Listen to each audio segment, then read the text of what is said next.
आपकी ये मंदिर वाली जो जगह है वो कितने एकड़ में फैली हुई है? 22 एकड़ में, 22। जिसमें 322 छोटे छोटे मंदिर हैं भगवान के। ओहो, माने भगवान का पूरा शॉपिंग मॉल ही सजा के रखा है। साइलेंस। और इन सारे मंदिरों में भगवान की सेवा के लिए 142 पुजारी हैं, समझा? आपके मंदिर के बाहर भिखारी कितने बैठते हो पता है आपको? क्या? भिखारी भिखारी अंदर की 320 मूर्तियां, 142 पुजारी याद है आपको, लेकिन आप ही के मंदिर के बाहर बरसों से कितने भिखारी बैठते हो याद है आपको? मिलॉर्ड, इनके मंदिर के बाहर जो भिखारी बैठते हो उसमें से किसी को भी मंदिर के अंदर एंट्री नहीं है। अब धूप हो बारिश हो बाहर सड़ते रहने का, अंदर पैर नहीं रखने का। ना मत कहना, ना मत कहना। ये आप ही के मंदिर के पुजारी ने मुझे बताया था। उसने तो मुझे ये भी बताया था महाराज कि कांजी भाई, ये केस अगर आपको जीतना है ना भैया तो हर सोमवार को आइए। तो मैंने पूछा मिलॉर्ड कि मैं कहाँ हूं?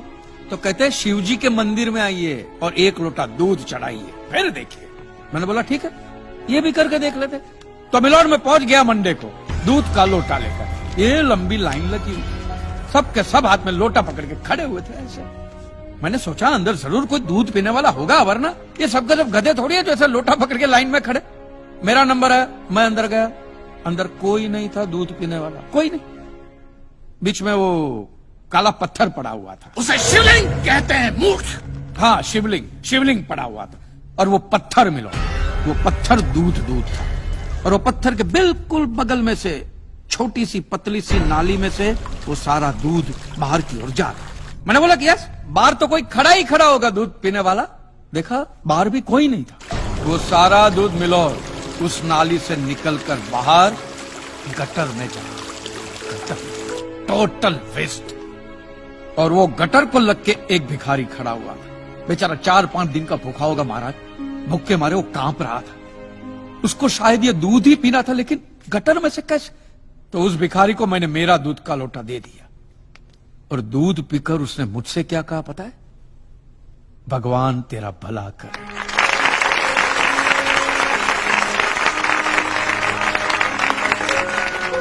तो मंदिर में आने वाला एक एक इंसान वो पत्थर पे दूध डालने के बजाय किसी गरीब के पेट में डाले तो सबसे ज्यादा पुण्य मिलेगा, नहीं?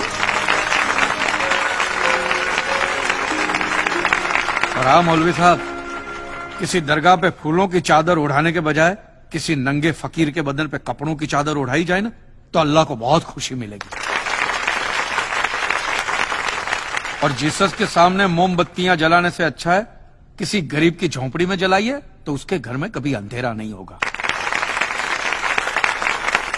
क्यों, तुम भी भगवान को नहीं मानते क्या? अरे मैं खुद भगवान हूँ। अच्छा, तो मैं अमिताभ बच्चन हूँ। देखो कांजी, दूध, चद्दर, मोमबत्ती ये सब चढ़ाना एक प्रथा है। भगवान की पूजा अर्चना, इन सब का मूल्य तुम नहीं समझोगे क्योंकि तुम एक नास्तिक हो। जगत की मोह माया से तुम अभी तक मुक्त नहीं हुए। आप तो हो गए हो ना, आप तो बिल्कुल मोक्ष के दरवाजे पे खड़े हो। तो ये जो रीति रिवाज के नाम पे ढोंग चलते उनको बंद करवाइए ना महाराज। शनिवार को हनुमान जी की मूर्ति पे कितना तेल बर्बाद होता है पता है आपको? लोग 2 रुपये के 5 रुपए के सिक्के यूं करके मूर्ति पे चिपकाते हैं। हनुमान जी इन सारे चिल्लर का क्या करेंगे? कांजी भाई बिल्कुल ठीक कह रहे हैं। साईं बाबा अपनी पूरी जिंदगी गरीबों के लिए और गरीबी में जिए। जब तक वो जिंदा रहे तेल की एक एक बूंद के लिए दर बदर भटकते रहे, और आज उनके मरने के बाद उनके लिए करोड़ों का सिंहासन, सोने का मुकुट, किसके लिए बताइए महाराज। एक बात बताइए, जो भी भक्त भगवान की श्रद्धा से सच्चे दिल से भक्ति करता है उस पर तो उस परम कृपालु की कृपा दृष्टि रहती है ना? रहती है ना? आया ना? तो चलिए महाराज मुझे ये बताइए कि अमरनाथ और वैष्णो देवी की यात्रा पे जाती हुई बस नीचे खाई में क्यों गिर जाती? वो तो भगवान की भक्ति के लिए जा रहे थे, श्रद्धा से भजन गाते गाते जा रहे थे, तो भगवान ने डायरेक्टली उनको ऊपर बुला लिया। और आप मुझे एक गाड़ी ऐसी बताइए जिसका एक्सीडेंट हुआ हो और जिसके अंदर भगवान की मूर्ति या फोटोग्राफ ना हो।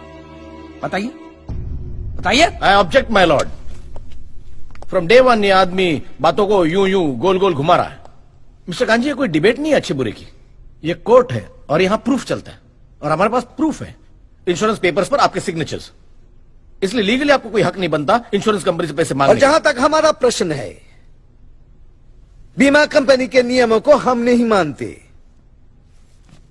अगर उन्होंने लिख दिया कि भूकंप जज साहब ने करवाया है, तो क्या जज साहब पैसे देंगे? इसी तरह पॉलिसी में भगवान का नाम लिख देने से भगवान पैसे देने के लिए प्रतिबद्ध नहीं होते। अगर आप चाहते कि भगवान आपके पैसे लौटा दे, तो ये प्रूफ करो कि ये भूकंप भगवान ने किया है। किया ही है ना? इन राइटिंग है, कहीं लिखा हुआ तुम्हारे पास है? Any proof? मिलॉर्ड, ये mister kanji, court of law में सिर्फ दलीलों पर फैसले नहीं होते। आपकी दलीलें, आपके आर्गुमेंट्स आम जनता के लिए कितने भी वैलिड क्यों ना हो, लेकिन अगर आप उन्हें साबित नहीं कर सकते हैं तो उनका कोई मतलब नहीं। आपके पास कोई सबूत है? You may please proceed.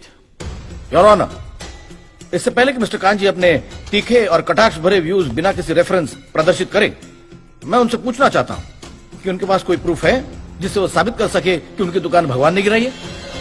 Milord, अब जो सवाल मैं पूछने जा रहा हूं उसके लिए मुझे एक ज्ञानी पंडित की जरूरत है। तो आप मेरे जो भी कोई ज्ञानी पंडित है वो यहां पे आए, सिर्फ ज्ञानी आए, ज्ञानी। हाँ, आप बैठ जाइए।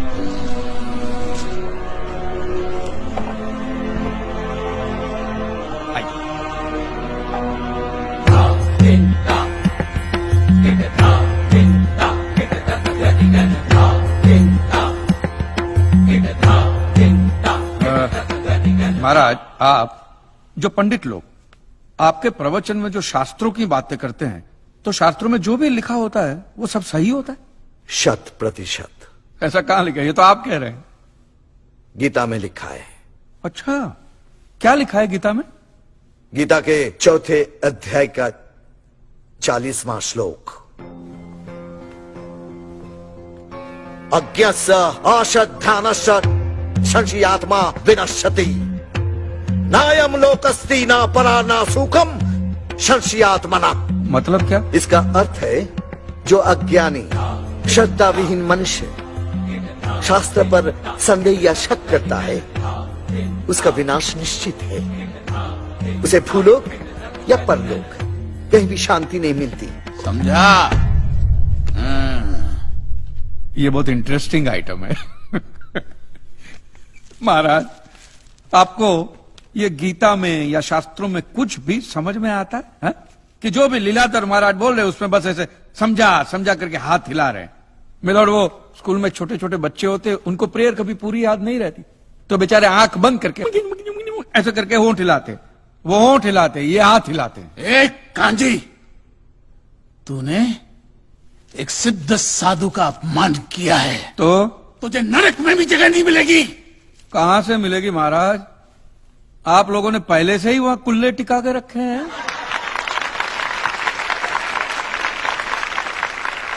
तेरा ये दुस्साहस नास्तिक!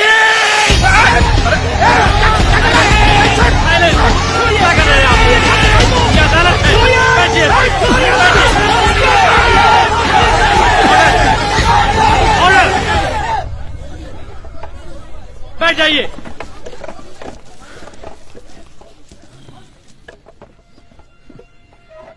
दुखेष्वनु द्विग्न मनः सुखेषु विगत स्पृह वितराग भय क्रोध स्थित धीर मुनि रुच्यते।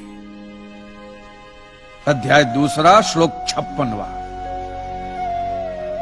अर्थात जिस मनुष्य के लिए सुख और दुख समान अवस्था है, जो भय और क्रोध से मुक्त है, जो स्थिर बुद्धि वाला है ना, वही सिद्ध पुरुष कहलाता है।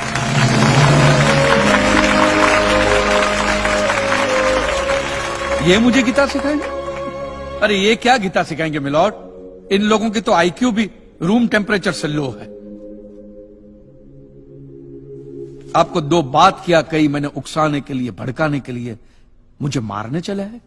ऐसी है आपकी सिद्धि सिद्धेश्वर? मिस्टर कांजी, उनकी सिद्धि क्या है, यह कोर्ट का मुद्दा नहीं है। कोर्ट का मुद्दा यह है कि आपकी दुकान किसने गिराई। भगवान ने गिराई है। ये आप फैसला सुना रहे। फैसला सुनाना जज साहब का काम है, आपका नहीं। आपको तो सिर्फ प्रूफ करना है कि उस दिन जो भूकंप आया वो भगवान की वजह से आया था, जो प्रूफ करना इम्पॉसिबल है। Relax relax relax, nothing is impossible.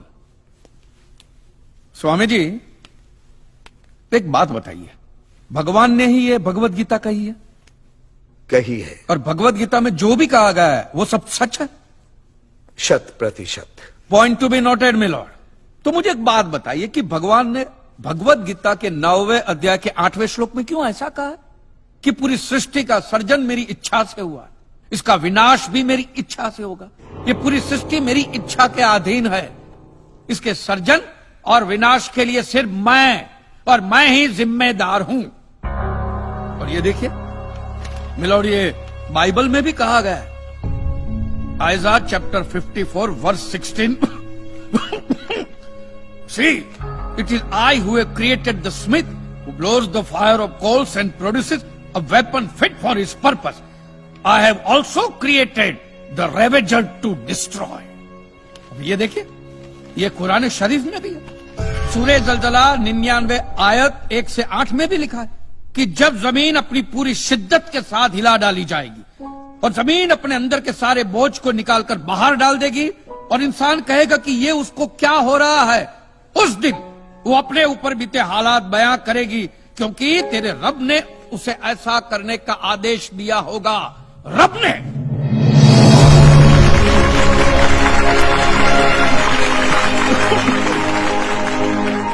इन सारी बातों का मतलब एक ही होता है मिलोर, कि ये भगवान द्वारा किए हुए भूकंप से ही मेरी दुकान गिरी है। मतलब it is an act of God. ये सब ऊपर वाले की करनी है, और मेरे साथ साथ जिन लोगों का नुकसान ऊपर वाले की वजह से हुआ है उन सब के पैसे भी ऊपर वाला ही देगा,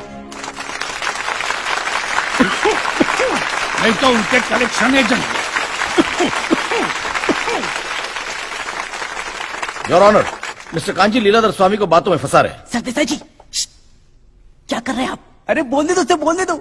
अगर ये प्रूव हो जाता है कि भगवान है तो हम लोग पैसा देने से बच जाएंगे। अच्छा, पूरा दोष अब आप हम पर थोपना चाहते हैं। अपनी स्कीम से बचने के लिए आप भगवान का नाम नहीं ले सकते, क्योंकि भगवान पर सिर्फ हमारा कॉपीराइट है। कॉपीराइट? अरे 2 मंदिर क्या बनवा दिए? भगवान आपके बाप का मालूम है? खबरदार, हमारा संप्रदाय तुमको छोड़ेगा नहीं। क्या कर रहे हो? साइलेंस। रिलैक्स। आज तक तो मिलॉर्ड सिर्फ इतना ही सुनने में आया था कि भगवान की आरती होती है, आराधना होती है, यज्ञ वगैरह होता है। आज तो ये भी सुनने को मिल रहा है कि भगवान के कॉपीराइट भी होते हैं। भगवान के कॉपीराइट ऊपर वाले की ब्रांड बना दी है इन्होंने। आज मुझे विश्वास हो गया है कि भगवान नहीं है, बिल्कुल नहीं है, हो ही नहीं सकता, क्योंकि अगर वो होते तो उसने आप जैसे पाखंडियों को तो कब का उठा लिया होता। मुझे जो करना था वो मैंने साबित कर दिया है मिलोन। अब इसका पूरा फैसला